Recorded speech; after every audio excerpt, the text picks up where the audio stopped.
Dear friends, let us have a recap. In last lecture we have learned about the external respiration. Now in this what we have learned? Respiratory gases diffuses from their higher partial pressure to their lower partial pressure until there is a existence of equilibrium.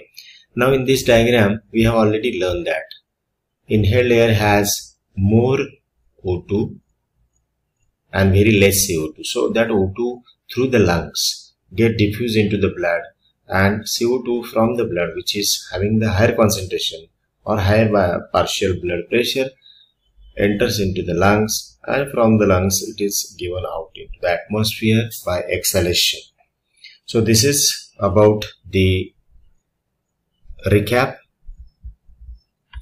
Now let's go to the next part in this presentation. So this is what we are going to learn. The part of it we have finished in the earlier lecture. Now external respiration.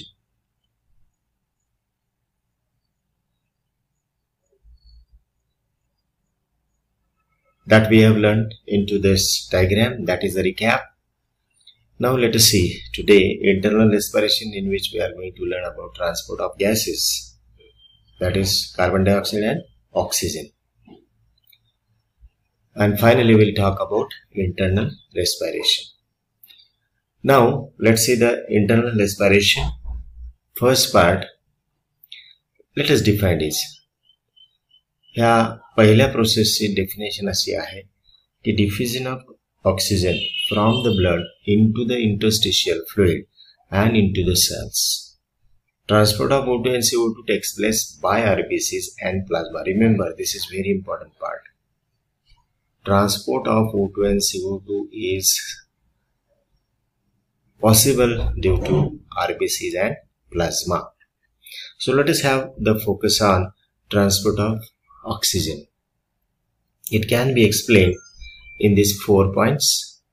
First, formation of oxyhemoglobin, then oxygen dissociation curve, Bohr effect, and Haldane effect. Now this is very important part as far as the NEET examination is concerned. Then we'll shift to the next part, how the carbon dioxide is being transported by plasma, by bicarbonates, and by red blood cells. So let us continue first with the transport of oxygen.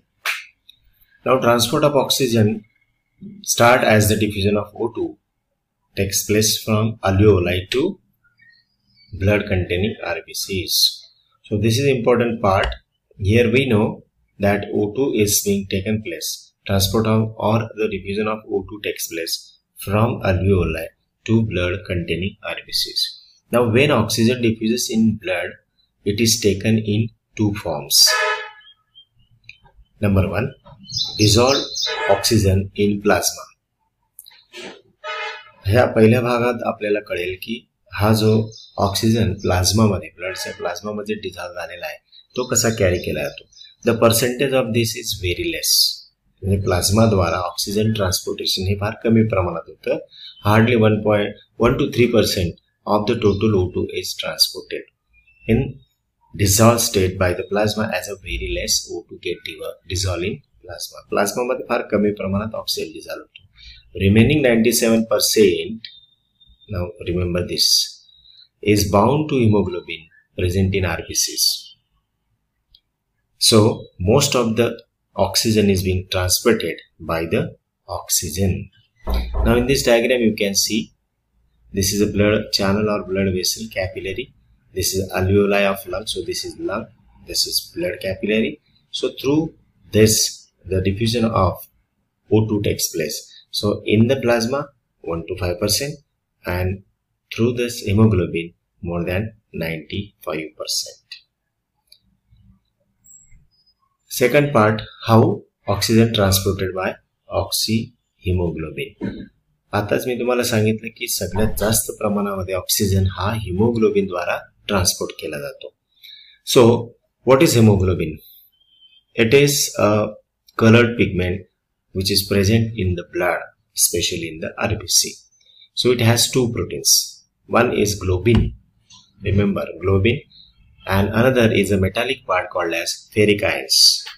So that is called porphyrin ring. So structurally it is a ring like, and which is having this globin protein surrounded to this Fe.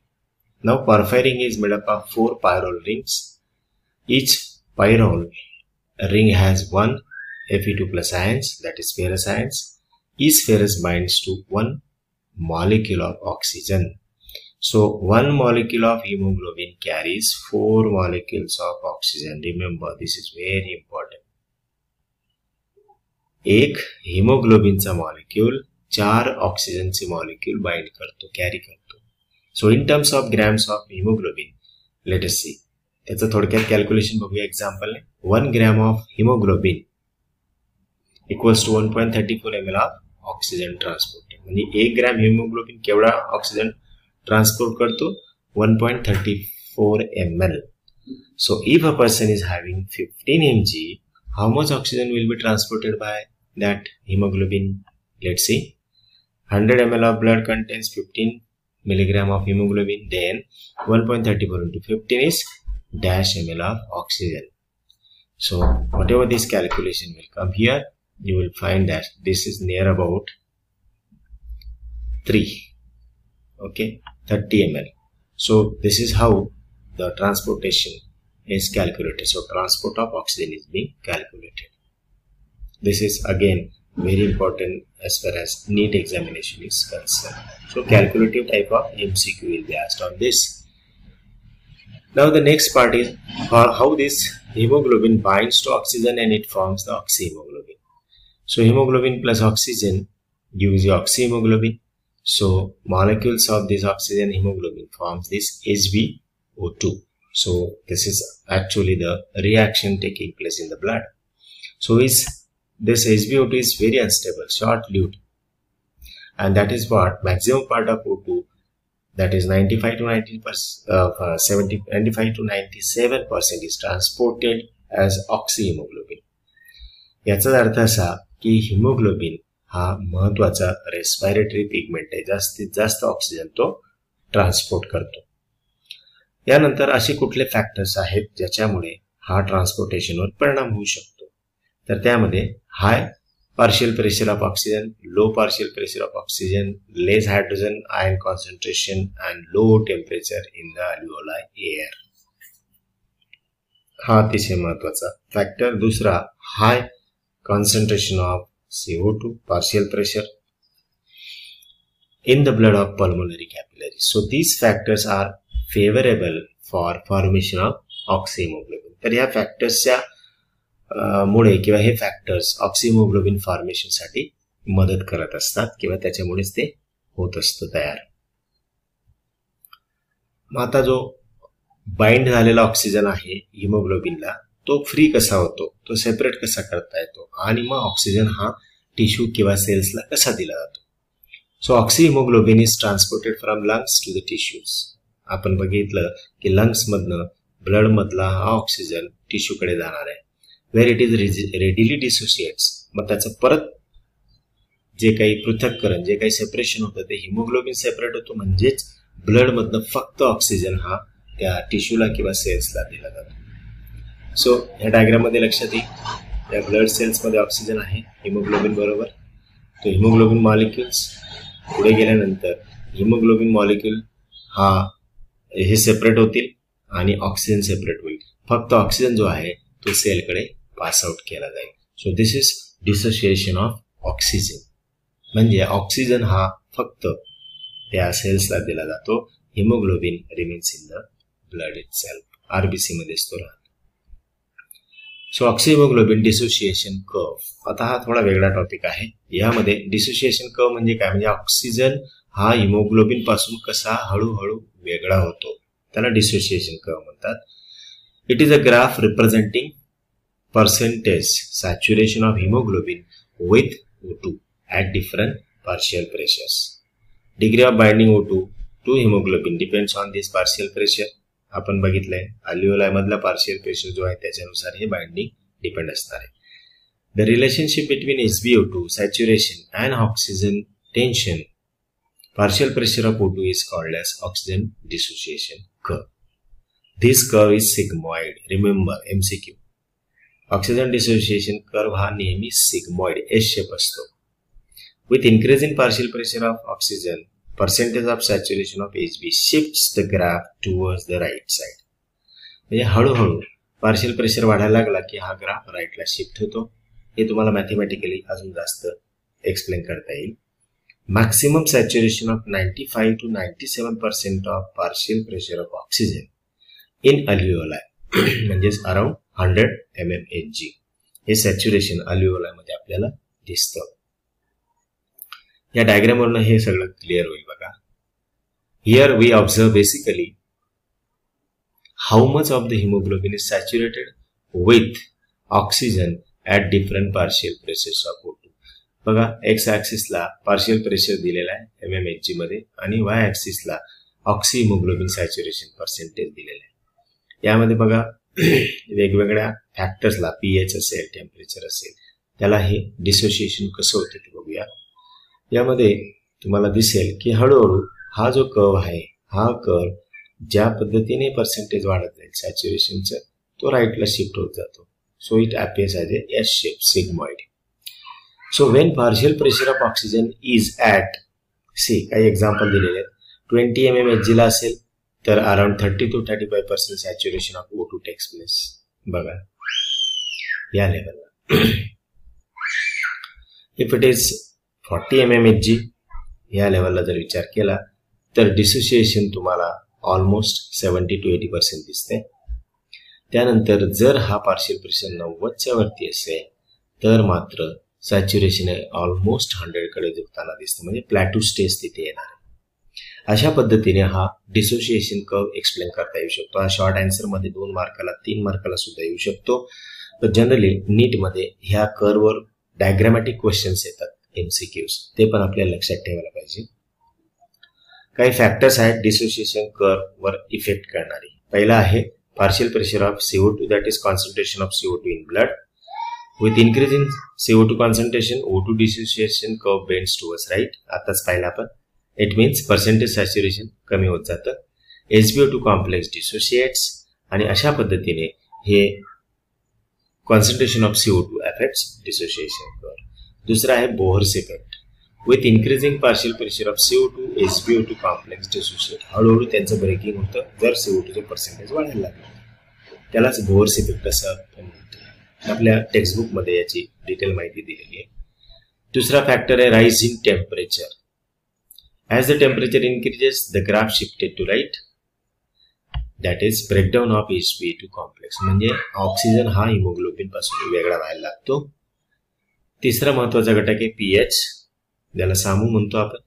PH is negative log of hydrogen ion concentration. तो mathematical expression आहे. तर pH ची value जशी जशी वाढत जाते किंवा कमी होते तसा हा Hb2 कॉम्प्लेक्सवर त्याचा परिणाम होतो. So with acidic pH more lower pH okay the curve bends towards right and does not allow Hb2 to remain stable. Okay त्यामुळे ते ब्रेकडाऊन होणार आहे सेपरेट होणार आहे ऑक्सिजन म्हणून तिथे स्टॅबिलिटी येणार आहे शेवटी. So together these 4 factors will not allow to stay Hb2 as stable complex म्हणजेच तो अनस्टेबल राहणार आहे. लवकरात लवकर त्याचं ब्रेकडाऊन होणार आहे. अजून एक महत्वाचा कन्सेप्ट आहे हाल्डेन इफेक्ट. याचा अर्थ असा आहे बघा ऑक्सिजन हे oxy haemoglobin function as an acid. आताच पाहिलं आपण. It decreases pH of blood due to increase in the number of hydrogen ion concentration. Carbonate ion changes into water and CO2.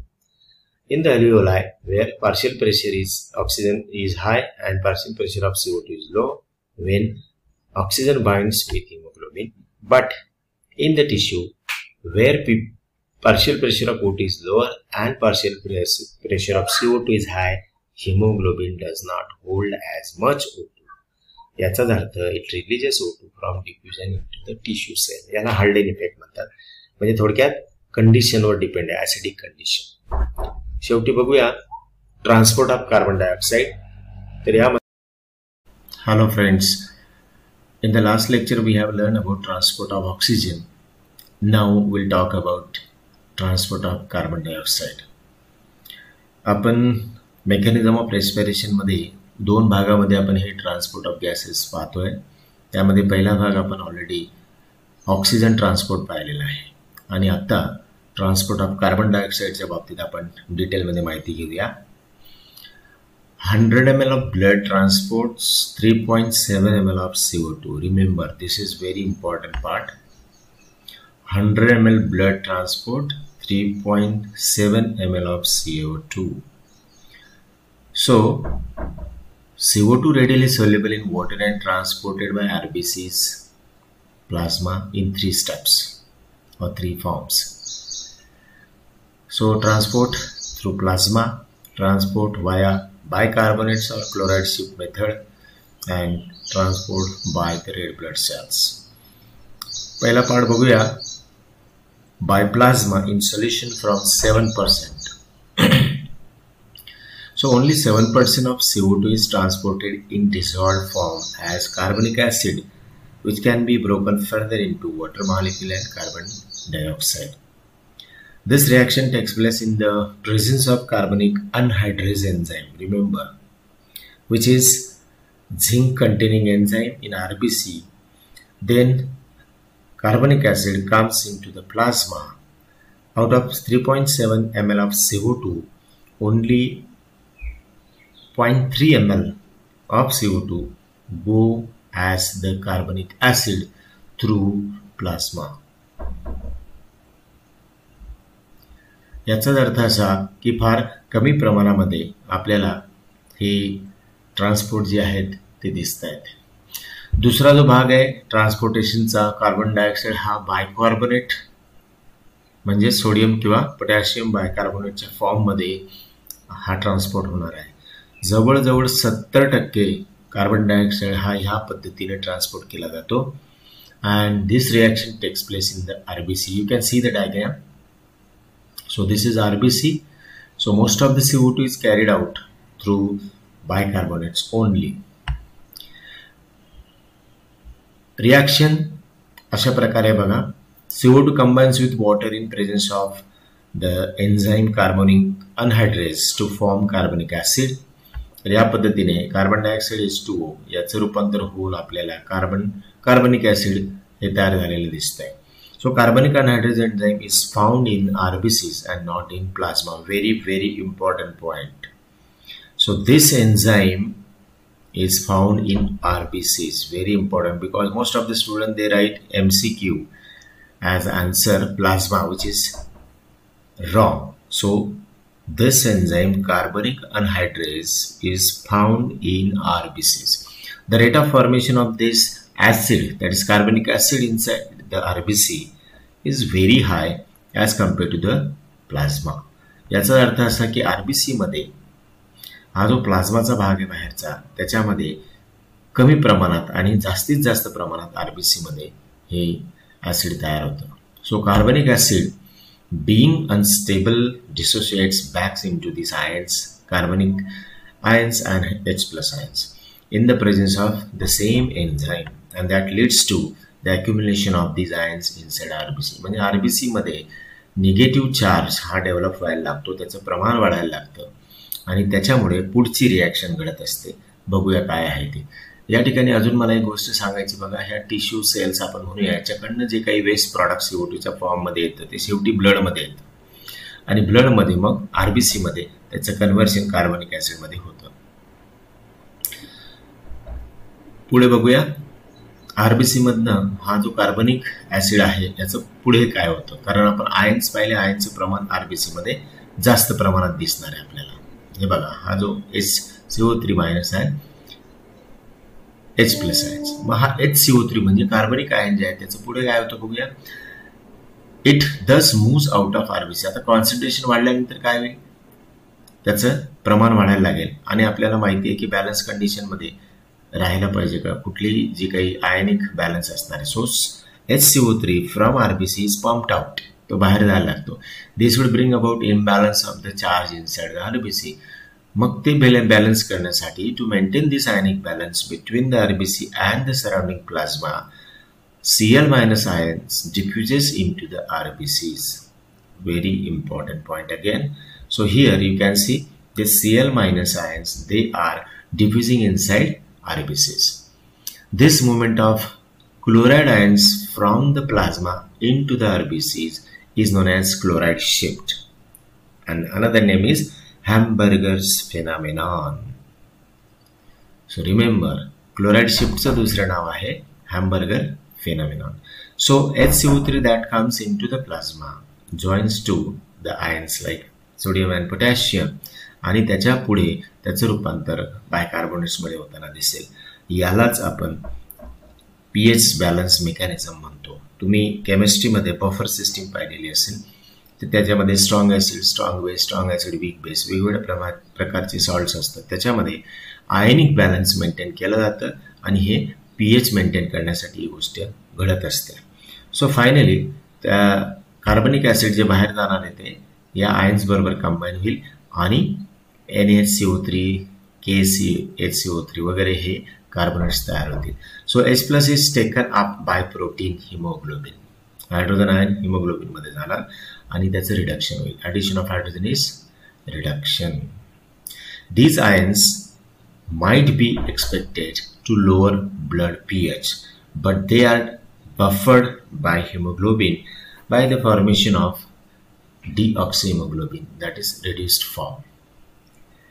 मग याच्या पुढे आपल्या लक्षात एक गोष्ट आलेली दिसते की क्लोराइड शिफ्ट हे मेकॅनिझम किती महत्त्वाचं आहे जर आयनिक बॅलन्स आपल्याला ठेवायचा असेल तर. आपण या गोष्टी आपल्या टेक्स्टबुकमध्ये पण पाहू शकतो. टेक्स्टबुकमध्ये हे सगळं डिस्क्रिप्शन पेज नंबर 159 वर दिलेलं आहे, ते तुम्ही एकदा परत बघून घ्या. नाव CO2 जो आरबीसी कडनं ट्रान्सफर झालेला आहे प्लाझ्मामध्ये कार्बनिक आयनच्या स्वरूपात, कार्बोनेटच्या स्वरूपात, तो शेवटी लंगकडे पाठवला जातो.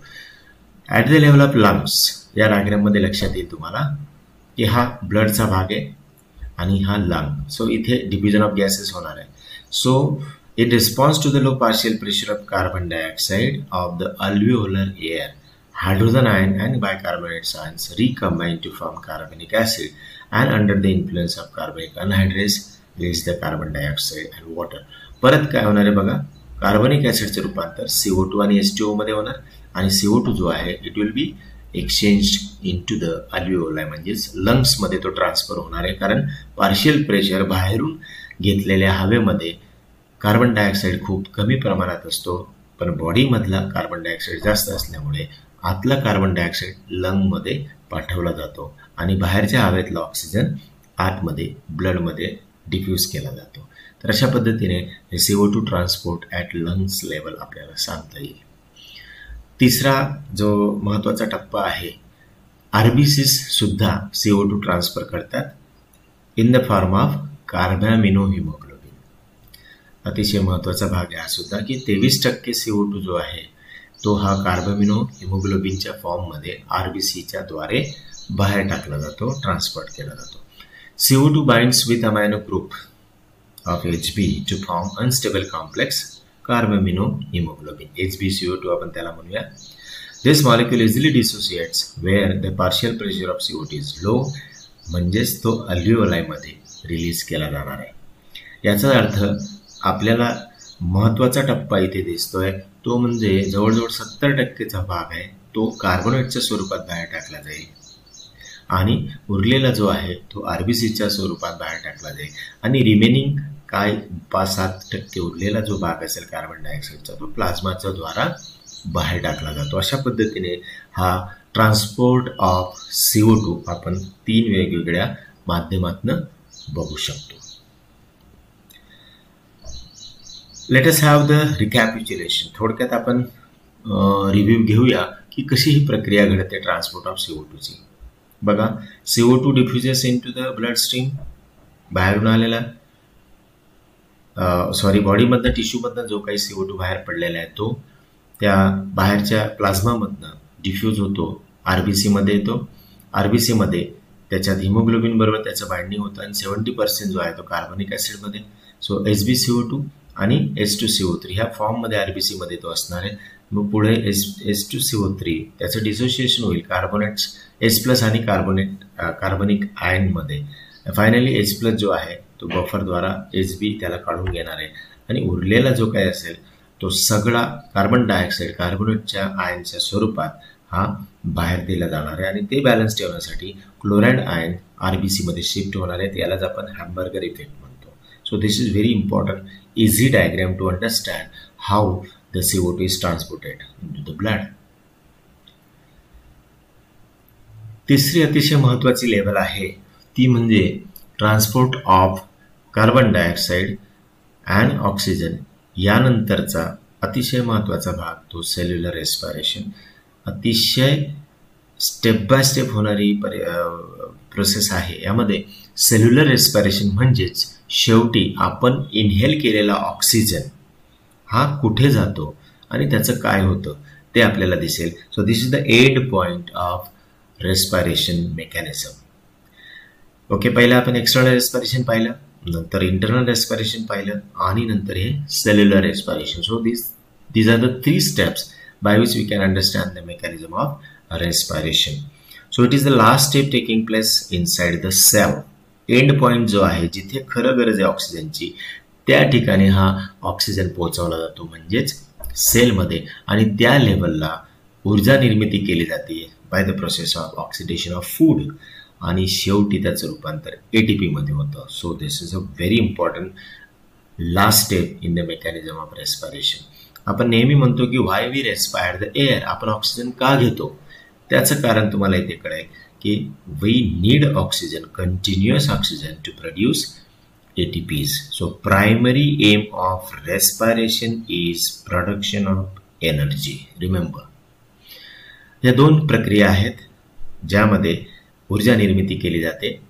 पहिली प्रक्रिया first process is oxidation. So breaking down of the complicated food material organic और inorganic into simple one by release of energy. तर जनरल रिएक्शन आपल्याला माहिती आहे C6H12O6 plus oxygen gives you carbon dioxide, water molecule and the energy. Lot of energy is produced from the glucose molecule. That is food material. दुसरी प्रक्रिया आहे phosphorylation म्हणजे addition of phosphate. It involves trapping the heat energy in the form of high energy bonds of ATP molecules. ATP is used to carry out vital life processes. आपल्याला continuous energy लागते वेगवेगळ्या फंक्शनसाठी. And so this process is also called as energy releasing process and the ATP is called as energy currency of a cell. The final reaction of phosphorylation is ADP plus inorganic phosphate plus energy 3.7 calorie which is producing into ATP. ATP हा usable form आहे. शेवटी जी काही ऊर्जा निर्माण होणार आहे ती हीटच्या स्वरूपात आणि दुसरी ATPच्या स्वरूपात निर्माण केली जाणार.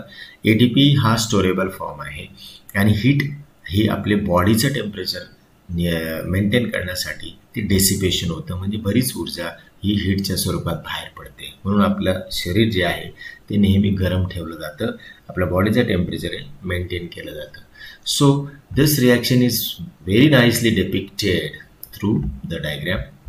सो ब्रिदिंग मेकॅनिझममध्ये दोन्ही गॅसेस लंग्सकडे येणार O2 आणि बाहेर जाणार CO2. सो पूर्ण त्याच्यातले दोन्ही प्रकारचे गॅसेस हे ब्लड सर्क्युलेशन थ्रू शरीरात कडनं घेतले जातील, शरीराकडे पाठवले जातील. And finally you will see that this muscle cells carrying out this formation of energy. So muscle cells carrying out this cellular respiration. Finally, glucose plus O2 gives you the CO2, water vapor and ATP. याचा अर्थ असा की ह्या प्रक्रियेमध्ये आपल्याला जास्तीत जास्त ऊर्जा निर्मिती झालेली दिसेल. Here we stop with the final part of the internal respiration. Thank you.